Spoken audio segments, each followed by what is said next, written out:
Hello and welcome.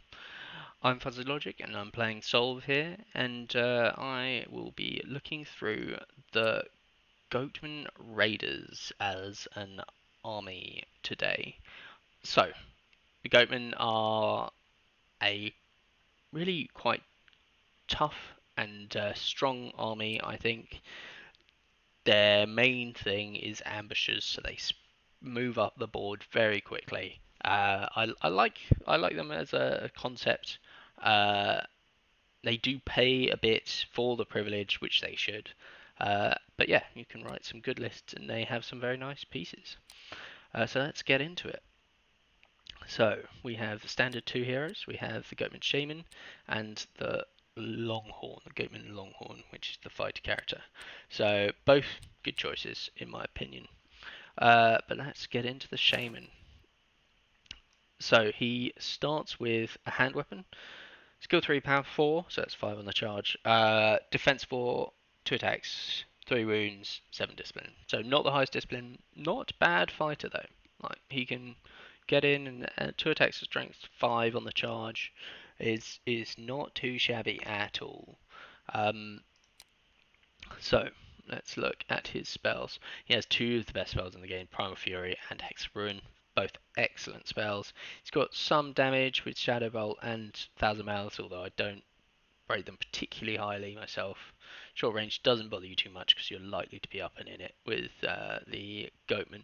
And Wild Form is +1 attack, +1 power, +1 defense, +2 attacks, which is okay, but 25 points for uh, him is not the best. Um, but yeah, a solid stat line, some really good spell access, Hex and Primal Fury, both excellent spells. Um, so on to the Longhorn. I like both of these guys. I might prefer the Longhorn slightly. Um, so a few weapon choices. Well, just the two handle great. As a base stat line, 4 skill, 5 damage with great weapon, which probably would take because it's cheaper than 2 hand weapons. 4 defense, 3 attack, 3 wounds, 8 discipline. Comes with a couple of interesting abilities. So Raider means that his retinue deploys with ambush, which is nice. You can get something up there which you usually wouldn't be able to. And Warcry is +1 power to everyone. A good one-off skill. It's not the best, but it's pretty decent, and he's quite fighty, so it's a nice skill. Um, so let's get into the battle line. Because these guys do not have any special mounts that are individual characters. So the battle line.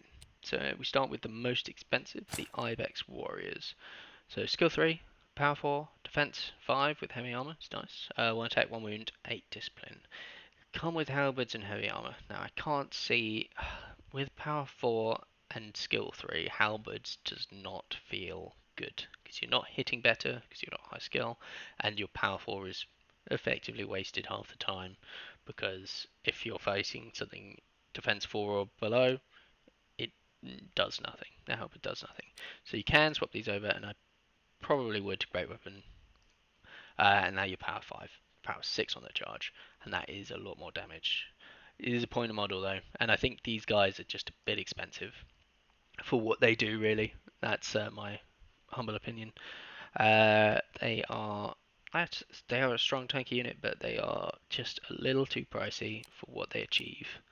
So on to the next, which is the Goatman Warriors. Now this is a far more budget and I think much better bang for buck unit. Skill 3 same, power 4 base the same, defense 4 with the hand weapon shield, 1 attack, 1 wound, 7 discipline. You can change these to 2 hand weapons, but I usually wouldn't. I mean, for a power 4, it's good to be having more attacks, so there is an argument for sure, but defense 4 is also a nice tanky point for them to be. 7 points a model, it's pretty good value for money, so I like this unit quite a lot. Struggles to keep up with some of the other if you're going for quite an ambush heavy unit army, but yeah, I do like them. Now onto the Mongrel pack, which is my favourite. At 6 points a model, you get more of them, so 15 as a base starting unit. You can run spears, or you can run hands, weapons, and shields. I generally run hand, weapon, shield. Want to get in and messy, nice and quick with the mongrels and the army as a whole. Uh, so 3 skill, 3 power, 4 defense with the shield, 1 attack, 1 wound, 6 discipline. So lower on the discipline for sure, but power 4 on the charge and lots of bodies. You can run them wide and get a good number of attacks in. And they take, with the number of attacks, they take buffs quite nicely from either this Warcry or the like Primal Fury or Hex Ruin does good things to this unit. So now onto the Raiders, a big old unit lot for them, which have the Raiding Chariot. You can run a lot of these. They are, and they do a lot of high damage attacks on the charge, but you need the charge, and they are on the bit of a weaker side when it comes to defense. So skill 3, power 4, defense 4, attacks 4, so that's a bit higher attacks and a bit good power. 5 wounds, discipline 7. Hand weapon and crushing charge means this is 6 attacks at strength 7 on the charge, which is really nice. The problem is hitting, so you've only got skill 3, so you're off taking on 4s with 6 attacks. That should be 3 hits. High power should be doing wounds, but if somebody turns around with a lot more attacks than you, you're going to be the one who's losing out in the long run, and you'll kill some stuff, but you may well run away or just die in return. So it's good. It's not expensive, and an excellent little grenade. So on to the Feral Hounds. We've seen them before. If you watch some of my other videos, an excellent grenade. They pack a lot more attacks than the Chariot, so 2 attacks apiece with 5 in, so that's 10 attacks instead of 6. They only go up to power 5 on the charge, and they are easy to kill with defense 3. So pros and cons, but definitely have their place, and are a prime shooting target. So if you have a lot of those, then your opponent will be struggling to choose who to shoot. Now, Mongol skirmishers are very interesting and very underrated. Well, maybe not underrated because I think people rate them pretty highly. Unit. They are an archer, human stat line, in general, apart from lower disciplines. So skill 3, power 3, defense 3, 1 attack, 1 wound, 6 discipline. But they come with a good chunk of skills and abilities. So hand weapon, +1 strength, power on the charge, gives them a bit more bite when you charge them in. You don't usually charge archers in, but these ones are more effective in combat than they are shooting, really. Shooting is a nice bonus that you can do at the beginning, and then combat is, you'll pretty much always get these boys into combat, I find.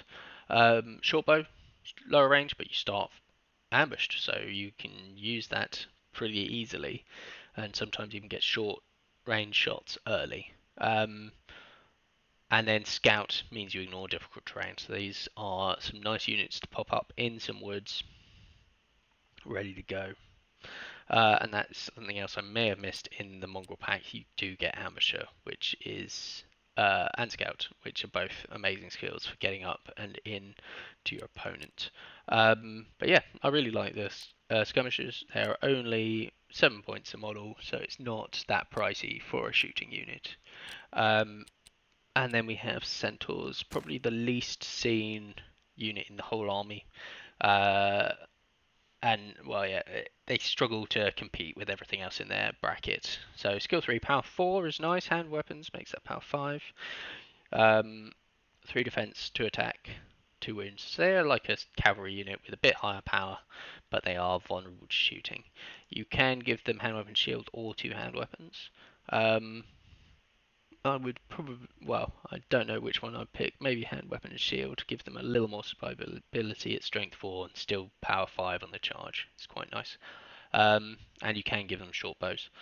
They're not the most expensive cavalry unit for this. 85 points for a decked out with bow, and so yeah, 80 points for a quite nice medium. Oh yeah. Unit, but it just struggles to compete with everything else in this raider segment, I think. So now onto the wild beasts. We have three. So probably the most consistent damage outputter in the game, I would say. Well, it's really, they have a horrendously good high damage output. I really like the Minotaurs. Um, King Tobi was the first one who mentioned that I really should check him out, I think, and I think he's right. Like, these are an excellent unit. The You pay for them, they're expensive. 114 points for three. So what's that, like 38-ish or something? Points a model. That is pricey. Yeah, 38. But they pack the damage to boot. So two hand weapons as base. You can change that to great weapons. Frenzy, rerolling to hit is amazing. Just gives you consistency. Well, far more consistency in the damage output. And I generally run them two hand weapons. Power 5 is enough. You can often buff this with either your mage or warcry to get the power 6 if and when you need. Skill 4 is is good. Power 5 amazing. Defense 4 is their weak point and where people will want to try and shoot them and hurt them from range. So you've got to try and look after them a bit. 4 attacks with the two hand weapons, 3 wounds, 7 discipline. But well, usually they're winning combats when they're charging. They're often winning, even into nasty things. They are a nasty unit. I really like them in general. Expensive and need looking after though. But yeah, a nice unit. Now onto the other options. Harpies.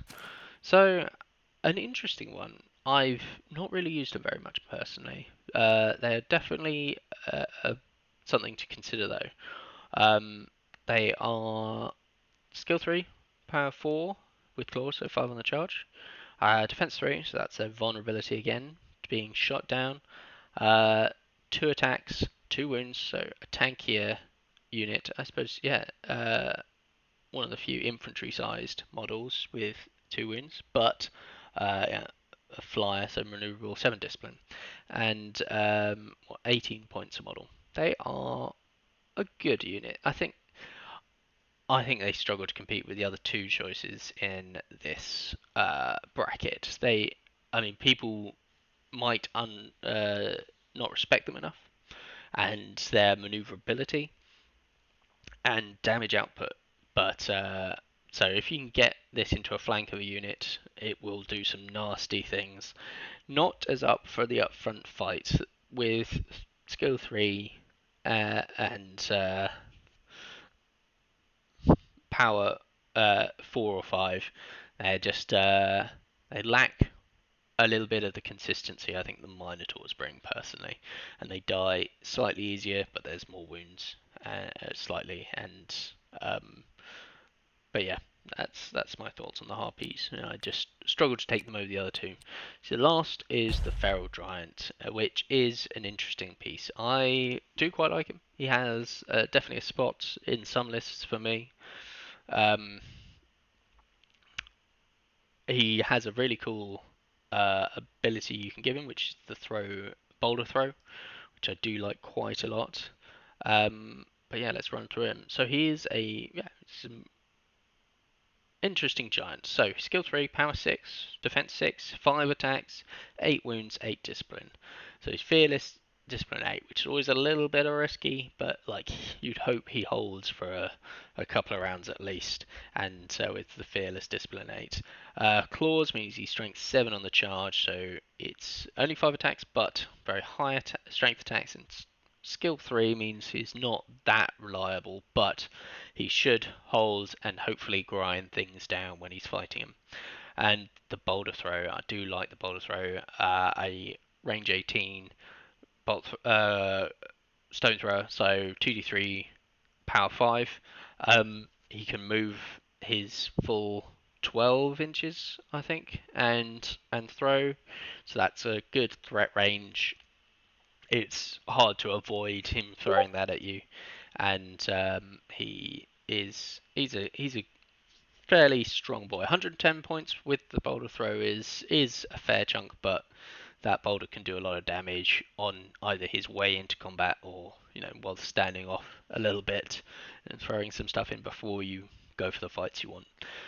Okay, so those are all the units and what I think of them. So let's look at a couple of my lists. So this one is the one that it's partially inspired by Tobi, King Tobi, I should say. But my take on it. So 2 feral hounds. I love the feral hounds. They're fast enough to keep up with everything that ambushes, and they are the cheapest grenade unit that you like. Damage output numbers, and they are a tempting shooting choice target for your opponent, which pairs nicely with the Minotaurs. The Minotaurs aren't as fast, but I will try and look after them and try and get them into combat undamaged. And if people are focusing the Hounds, they're not focusing the Minotaurs. So I like this combo that advances up from the back line. Then we've got the 3 ambushers units. The mongrels, I love the mongrels. With ambush, that many wounds, and just straight up in their face, can hide in woods and will charge something. You've got the mongrel skirmishers here to take a few shots, and then again, they're more of a combat unit than they are shooting. And then the goatmen, which are ambushing because of the longhorn in there. They're a little tankier with the hand weapons and shields, and a little stronger on the charge. So they bring a slightly different thing. Great weapon on the boy, keeping him quite cheap here with just a great weapon and no other bells and whistles on him. But this is the list I like. Probably my favourite list in the Goatman Raiders Army. And then we have this list, which is again another. Well, this is a straight take actually from BimmyJuckets, if I've said that correctly, who also has a YouTube channel. You should go check him out. He's done a few battle reports and really likes this list and plays it well. So it has 2 skirmishing goatmen, the mongrel skirmishers with bows units, and hexagon on the mage. So the idea is to nuke a unit. You deploy it halfway up the field. The giants are fast enough to keep up. He's got throw bowler.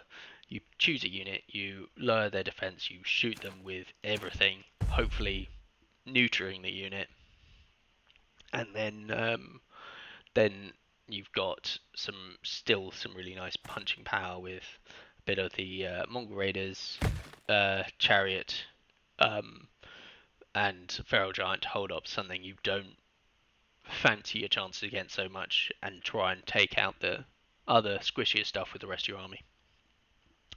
But yeah, so another Goatman list for you. Another one I really quite like. But yeah. Well, so there you go, the Goatmen for you. They are, if you want to get in and fight fast with as much stuff as possible, Goatmen are a good way to go. Very aggressive and fighty lists that you can make out of them usually. Yeah, so please like, comment, and subscribe, and I'll catch you in the ranked ladder.